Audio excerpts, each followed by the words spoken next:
Zinc sulfate's unnatural. What's that? The sulfates are also fungicides, so you go too high, you kill your good fungus. So there's a couple things about how you apply them. Just for starters, everything here is approved for certified organic farms, but it's called restricted use because they're not naturally occurring. The basic rule for organic is if it's naturally occurring, you can use it. If it's not naturally occurring, you can't. So they're not naturally occurring, but they're critical, and the science tells us they're critical, so you're allowed to use them anyways. But they are, they're unnaturally occurring. They're really concentrated, potentially toxic. So you ought to be careful in how evenly or broadly you spread them. That's the biggest issue, I think, here. They come in various forms. You can find soluble grade, which is they're soluble crystals you can put in water, mix them with humates or molasses, and spray them out with a boom sprayer. That's a good way to get them evenly spread across the land. The basic rule of thumb, as far as I'm concerned, when it comes to applying trace elements, is you want to buffer them with a carbon source. You don't want to put them down straight or raw. They are salts, and they will burn. They will burn things. They'll burn the soil life, basically. So, my basic rule of thumb when you're putting down trace elements, and really minerals in general, is mix them with a carbon source. A finely, ground humates. You can use biochar. You can use compost. If you're putting things out in a sprayer and a boom sprayer, you can mix them with sugar. You can mix them with molasses. Those are carbons, right? Or you can put them into a compost pile and let the compost pile digest them, and then they won't be salts at all. They'll be bioavailable. There's various ways of doing it. What I do on my farm is generally the most simple process, which is I mix them with. I'll take a wheelbarrow. I'll put some humates or some, any kind of, I use humates actually, or biochar usually. I'll fill the wheelbarrow half with humates, and then I'll pour the trace elements in, and I'll stir them all up, and then I'll pour it out into 5-gallon buckets, and then I go out onto the land and start whipping them out out of a 5-gallon bucket. That's what I do. If you've got a manure spreader and you go out and spread manure in the spring, or at some point in time, take a handful and spread it across the full manure spreader before you go out each time. And that'll take them and that'll spread them out across the field. If you're already making passes with something else, spreading something else, you would just basically bulk them, mix them in to whatever else is going out there. Ideally, you want to bulk them out with some kind of a carbon. When you mentioned biochar, is this pure, clean, original biochar, or has this been inoculated and gone through the process? This is pure, straight biochar. We didn't talk about biochar. It is on my list here. I'll just do a quick overview of biochar because I think it's a curious topic. People may have heard about it and have questions. Biochar is basically charcoal, which is basically wood burned in the absence of oxygen. People may know about this. Pyrolysis is a technical term. It became popular in the alternative ag world about 6, 8, 10 years ago. It was a little while ago now. There's reports of this stuff called terra preta, which is it's Portuguese for black earth. Archaeologists were studying ancient cities, basically on the edge of the Amazon. Who knew there were tens of millions of people living in the Amazon, in big cities when Columbus first came? Anybody know about this? Millions and millions and millions of people, amazing civilizations in the Amazon that all died. When the germs came, all dead, and their houses were all wood, and so they rotted away. And the only residue we've got are these areas of black earth where you think soil. You've got red soil here. Go down to the Amazon. Their soil is really worn out, right? Except there's these areas where the soil is rich and dark, and they're like, "What's going on? How did this happen?" And apparently, they were doing, instead of slash and burn, they're doing slash and char. So they would take their tree tops and limbs and things like that, and instead of burning them to make ash, they would burn them in the absence of oxygen to make charcoal. And then they put that charcoal in the soil. And charcoal, biochar, has tons and tons and tons of these bonding sites. We talked about the exchange capacity thing with the sand and the clay and the bonding sites. Well, charcoal has ridiculous exchange capacity, something like 400, I think. We talked about 8 to 12 being normal. It's just massively higher. and it doesn't break down. It doesn't digest in the soil. It doesn't easily get turned into carbon dioxide. So they would do the slash and char thing. They put it in the soil, and they'd have this larger exchange capacity and capture the nutrients and basically have this rich black earth. And so this has been this really burgeoning interest, a lot among, I would call them gadget heads, people who are like tools and gizmos and making things and trying to make money selling things and trying to figure out how we can make lots of biochar and sell it. And the biggest issue with biochar has been it's a pain in the butt to make it, and it costs a little bit of money. And if you're talking about applying tons of biochar per acre and it costs you $1 a pound, you're talking about spending thousands and thousands of dollars per acre to put biochar down, and that's not going to happen because farmers aren't going to pay for it. So what I've come across recently is a byproduct from the wood-fired power plants. There's one in New Hampshire where I'm getting my stuff from, and basically the lumber mills, or the lumber guys will take all the lumber grade wood, but all the slash, all the branches and stuff, they chip and burn it in power plants, wood-fired power plants. But they have this residue at the end, which is not just ash. It's this like charcoal, basically. And they got these massive piles of it, and it's basically free, $5 a yard or a ton.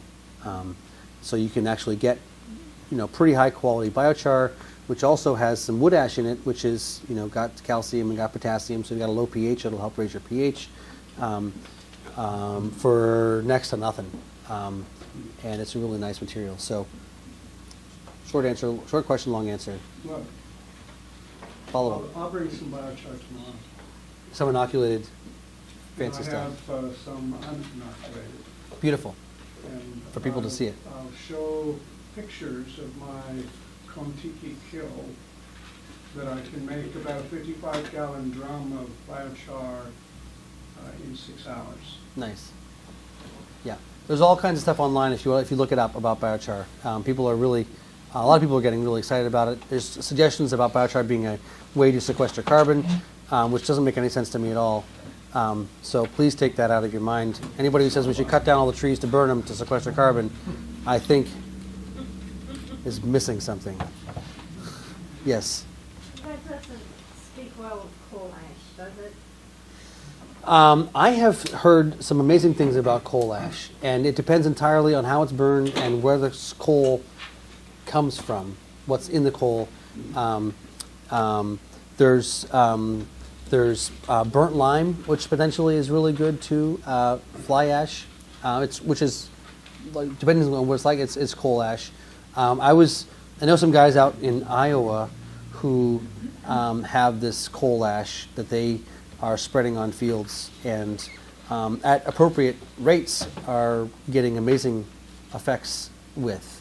They're Reams people. They're doing Reams stuff, and I remember I was at this event and they had a little styrofoam cup of the coal ash, and they poured some water into it, and the thing started smoking and fizzing and melted the cup.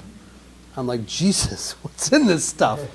It was just the coal ash. It was the fly ash from the coal-fired power plant, but it had so much energy in it, so many nutrients in it, spread out at half a ton per acre or a ton per acre, had a massive effect on the corn yield. So, I don't know. Well, there's two different things. You got fly ash, that's stuff that's going up the chimneys that they're trying to neutralize with carbon dioxide or calcium carbonate. Yeah. To get this sulfuric To pull the sulfur out, sulfurs out, so you don't get sulfur. so we don't get acid rain. rain. And then you have the leftover mineral portion of the coal, which Yep. where all the carbon was burned off. But that could be, unless they vaporized all the mercury and stuff and put it into the air, you're going to get lots of that stuff in there, which could be toxic real soon. So I don't know is the answer. I'd stay away from it. They were using some of that to put it into as a building material for concrete, not concrete, but the cement in the concrete. Yeah. And then there were issues with that the concrete was all going to be full of toxic materials. I know that as an organic farmer, or not an organic farmer, but one who follows organic basic regulations, I'm not allowed to use burnt rock, which coal ash counts as. So I never have used it on my farm. I have heard reports of people who I trust using something and having positive results. As with anything, it's better to know what you're putting into your land before you put it on. I like to use the example of cow manure. Anybody who gets cow manure or cow manure compost and puts it on their land, understand that 6 yards per acre of cow manure or tons per acre of cow manure equals a double dose of Roundup. There is a double dose of Roundup in 6 tons per acre of cow manure if your cows are fed grain. If your cows are fed grain. If composted chicken manure, we have this thing in the Northeast called Cheap Cheap. It's this composted chicken manure from chicken houses, which is what all the organic farmers use as a nitrogen source. All the GMOs, all the Roundup, all the growth hormones that were coming out of the rear ends of the conventional chickens is in this composted chicken manure, and that's certified organic. So if you're ever bringing anything in from off-site onto your land, know what it is, don't trust the label, ask questions, use common sense. When in doubt, don't bring anything in. Right? I mean, in some cases, it's valuable to bring things in, but understand the whole supply chain, understand where things are coming from. There's a larger conversation here. If you want to know what you're putting into your body before you put things into your body, consider your land to be your body. Know what you're putting into your body, know where it's coming from. Don't just trust somebody else or say it's really inexpensive, so therefore, it's a good deal. There's a lot of industrial waste which is passed off on farmers. We have this thing called sewage sludge. You know about sewage sludge? They got some fancy name for it.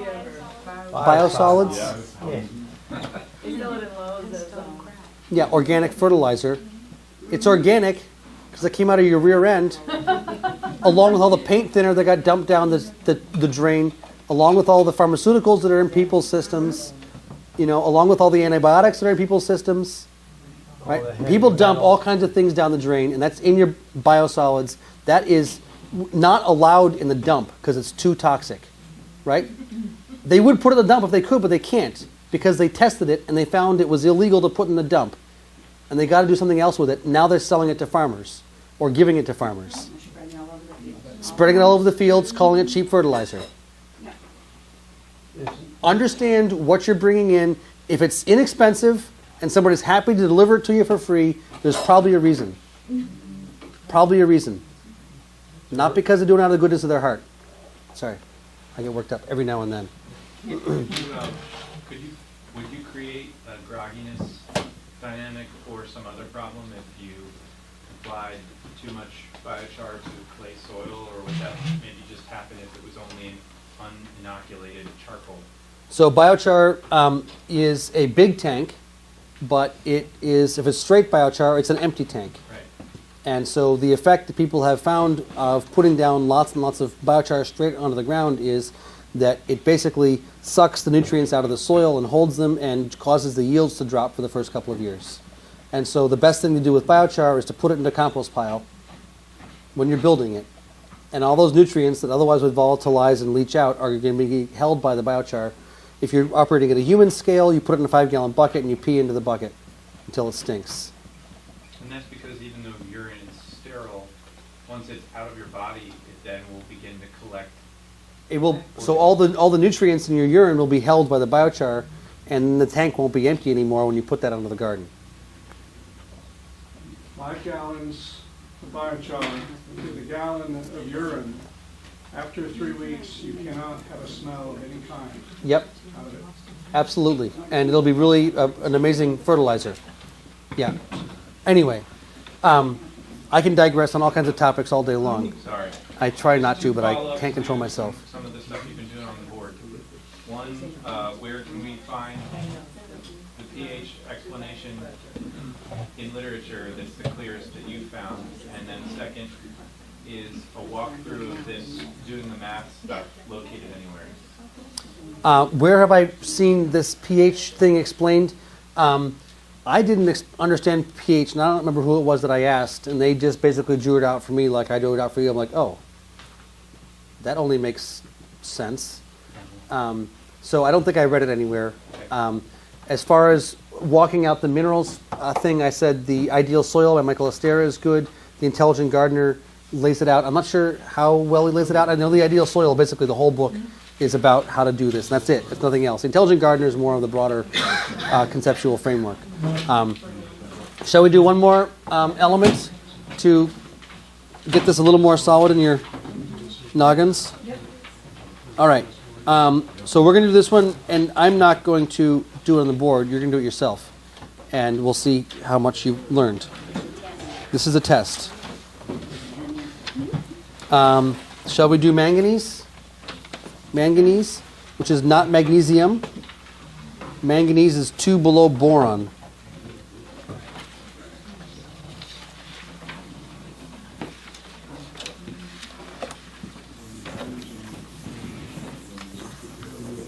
If it's a They give you a range. Knock yourself out. All right.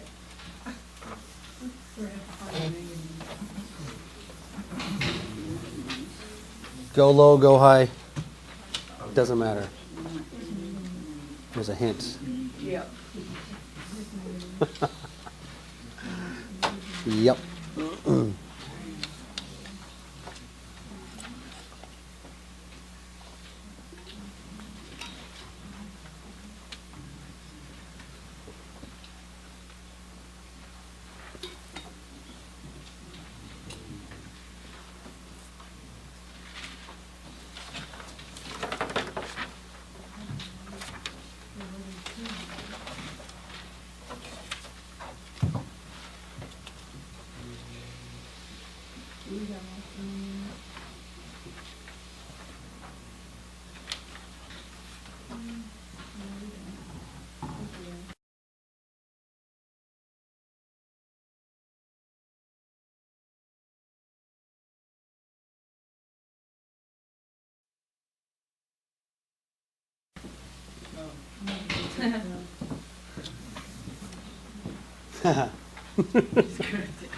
Just go to the end. Save yourself the hassle. Let's see when you keep it going. Use way less than that. Like a quarter pound of boron or, you know. get- You get some result. We'll talk about visual analysis and yield effects tomorrow with trace elements and stuff like that. If you correct it in the leaf, We'll talk about this tomorrow. Bring up chelation tomorrow when we're talking about manganese. We'll have a nice conversation about it.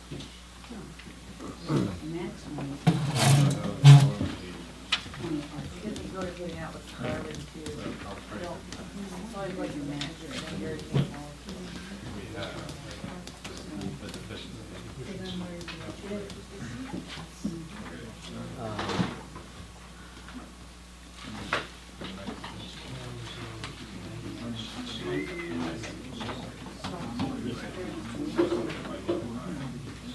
You write down.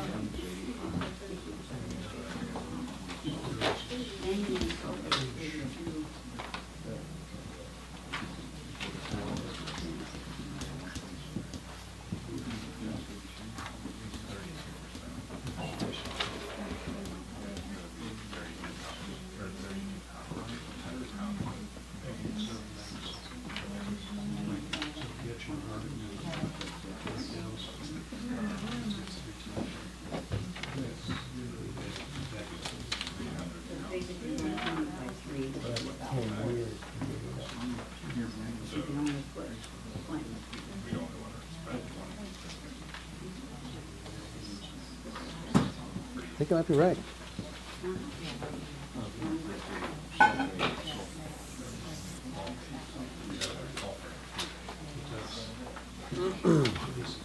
I lied. I did do it on the board. I'll hide it from the people who haven't completed.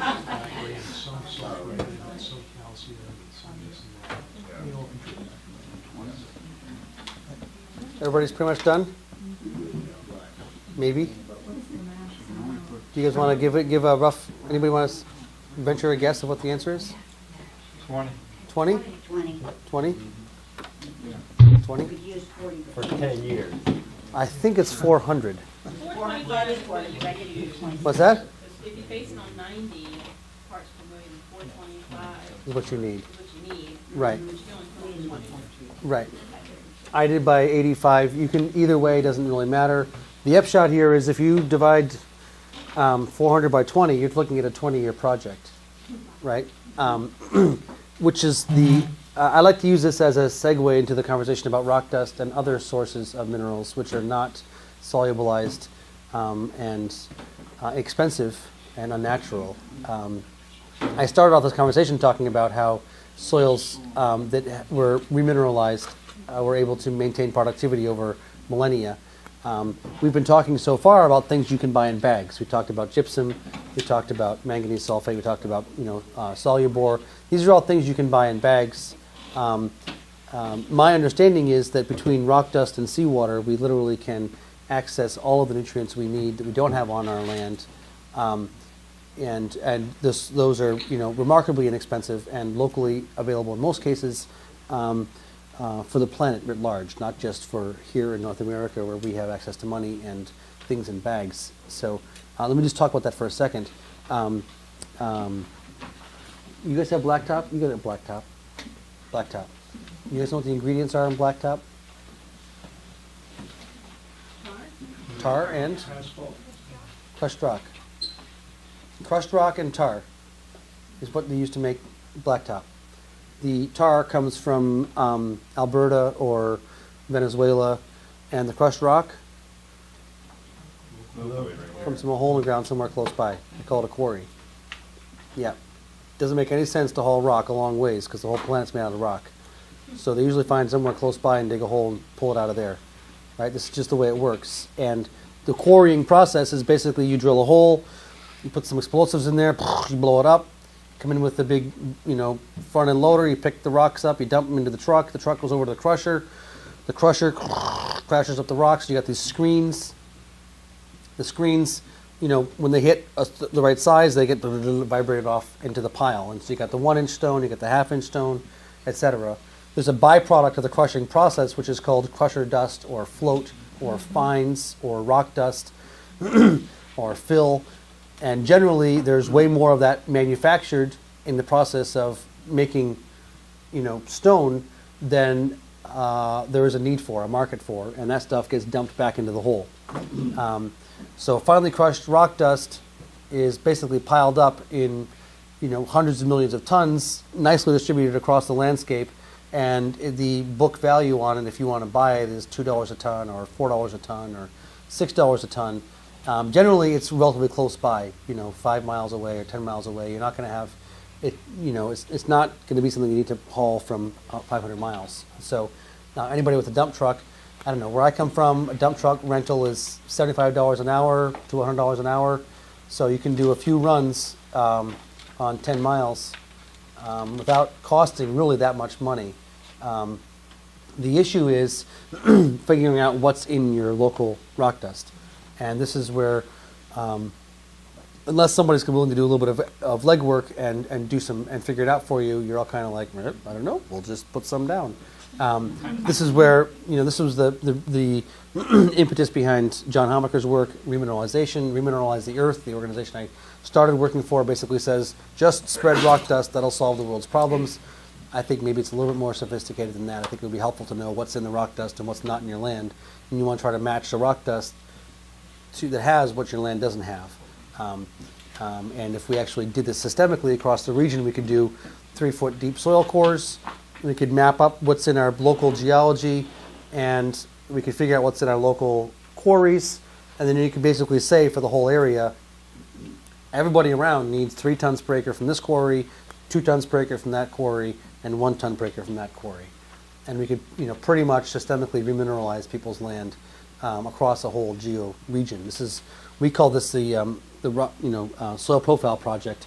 It's something that takes a little bit of money to do all the quarrying, all the assaying and math, and we haven't been able to raise the money to do it yet. But if anybody's intrigued by this, I think it's a totally interesting prospect. And the applications for this not just here in North America, but in Africa and Asia and other places where people are starving to death, I think is extremely intriguing. The other thing you can use to address mineral deficiency systemically, which is natural, is seawater or sea salt. Jerry Brunetti, one of the people I've been referencing a little bit here, one of the elders in our movement, always said 75 pounds per acre of sea salt is a wonderful prophylactic dose. He would always recommend it for graziers, anybody who was out there running animals, running cows. He said it really helps, especially in the spring flush, keep things balanced. 75 pounds per acre is not a lot of sea salt. People sometimes will refer to, I think it was the Romans that salted the Carthaginians' fields, or the Trojans. Anybody know? Remember? The Romans did. The Romans and the Carthaginians? Anyways, Carthage, I'm not sure where Carthage is or was, but it's not around anymore. You know where Carthage is? Somewhere in Turkey or Tunisia? Yeah. Okay, I thought it was east. It's south? All right. Salted their fields. They put a whole bunch of salt in their fields, and they fried everything and killed the land, and so the city couldn't, be around anymore. Well, Right. Australia has that problem too with their soils, don't they? I don't think anybody put Problem with salt? thousands of pounds of Well, at least salt the per acre. water. There's a lot of salt buildup in the Central Valley in California because of salt fertilizers. Wherever you have rainfall that's not sufficient to leach through the soil, you'll have salt buildup on the top. But no, this was an active work of spreading salt Right. on land to kill it.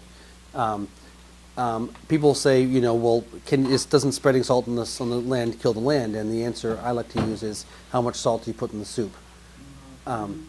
Anybody? About that much? A pinch, a little bit to taste, right? Not enough salt makes the soup kind of bland. Too much salt makes the soup unedible. Just enough salt makes the soup, really the flavors come together very nicely. And so I'm not recommending a ton of salt, but my understanding is a little bit actually is very beneficial. Where do you find salt on that level, not at the grocery store? Like, You can buy it in 1-ton totes for $100 a ton. Basically we've got all these mines in the Midwest. The whole Midwest used to be an ocean, and so we've got 60, 80 foot deep, layers of salt that's mined out. And stuff I've got is from Kansas, I think. But certainly you can buy, C90, which comes from Baja California. You can buy Himalayan salt. You can spend a lot of money. You can spend not much money. I think $100 a ton sounds entirely reasonable if you're talking about 75 pounds to the acre. You can do a lot of acres for $100. Is that raw? Shipping, depending on where it's coming from and where you are, will be about another $100 a ton. Yeah.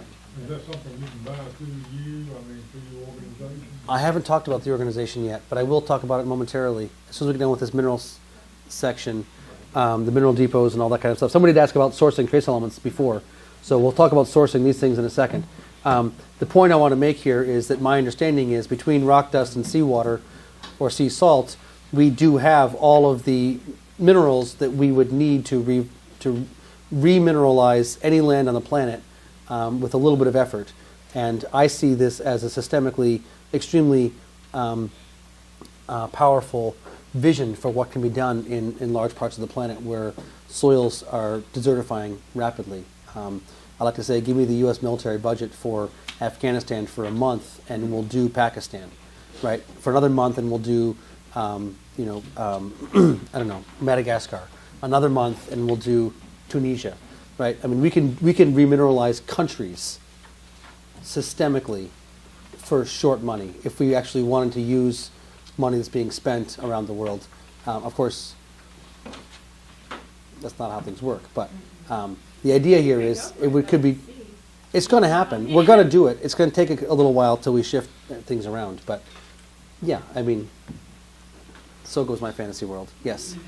Yeah, have you seen any figures on mined sea salt deposits, like from Kansas versus the dried seawater C90? Is the sodium chloride content and versus trace other trace minerals about equal on those or not? It's up and down. I mean, they generally say that the sodium chloride levels in the C90 is like 96%, and in other sources of salt, it may be 97 or 98% sodium chloride.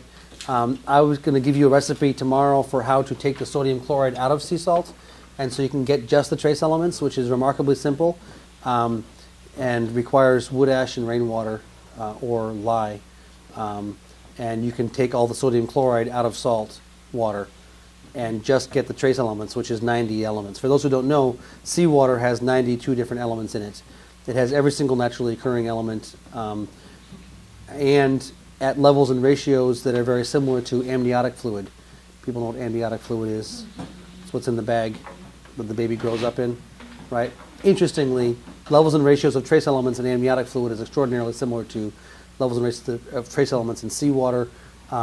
You can precipitate out the sodium chloride and just get the trace elements basically for free. You're obliged to go to the ocean for vacation for 24 hours. So call it a tax write-off, farm expense. I have to go to the ocean to harvest some fertilizer. Is the way I like to frame it. I'll do that. I was going to go over that tomorrow, though. Yes. So we could argue that our species, which has essentially evolved to a place of being a keystone species, Yes. needs to adopt on a large scale a process of remineralizing the landscape in a relationship with the ocean in order to carry out the mineral cycle in an appropriate way to respond to our population density per size. Yeah, exactly. Okay. Yeah, and sequestering carbon Right. and rebalancing the climate. Exactly, and obviating the need for fungicides, insecticides, pesticides, and fertilizer, which will help clean up all the aquifers, the dead zones, and I mean, yes. I just mentioned that because when I talk about this stuff with students, I oftentimes feel like it's really helpful to just like, whoa, like zoom out for a second and look at that Yeah, big picture. I think it's remarkably exciting. Yeah. I mean, everything we need is right here. The biggest problem with these things, rock dust and seawater, is just too much of them. What happens when there's too much of anything is there's no way to commodify it and sell it, right? The only way you make money selling things is if there's not enough and you control the supply. There's way too much of this stuff. It can't be sold for a profit, so no one's going to market it, so no one's going to learn about it, so no one's going to use it. That's my cynical perspective. I may not be correct, but I think that's the biggest problem is there's too much. Is this what the planet's made out of? Have you talked about what to do if we have some mineral that is way too strong in our... I have not. No. Do you want to give me an example of what that might be? Here is zinc. Yes. You say you want 8. 10 ppA and I've got 23.4. Yes. So what you will find in many cases, if in areas where people have been using lots of compost, is high zinc levels and high phosphorus levels. That just happens to be that there's lots of zinc and phosphorus in compost. Generally, when you look into these things in more detail, you'll find that it's not just a target level of zinc, but there's also ratios. So you want 2-to-1 zinc to copper, you want 10-to-1 phosphorus to zinc. And so, I can rapidly get people overwhelmed with all this other stuff. It is in the books I referenced, if you want to look into it. So you might want to bring your copper level up a little bit. But what I would suggest is you need to use less compost. Generally, excesses are much harder to deal with than deficiencies. And when you have identified what's causing your excess, then you'd want to stop doing it or minimize your efforts. I don't think we need anywhere near as much compost as people think we do. Honestly, I think nature grows things in soil, not in compost. People who do urban gardening stuff think that they build their whole soils out of compost, and that's all they've got is compost. There's no soil. I don't think it's quite balanced, personally. So generally what I suggest is the more vital the ecosystem becomes, the more that the life in the soil will tie up things that are in excess. So you may oftentimes find that there's fairly high levels of aluminum in your soil. 800, 1,000, 1,200 are generally high levels. I didn't put aluminum in the handout because people get worked up when they see what it should be, which is more like 200. And they worry about aluminum toxicity. All high levels of aluminum mean is that your soil is worn out and weathered. You will find the aluminum levels will decrease over time as your biological activity increases. 813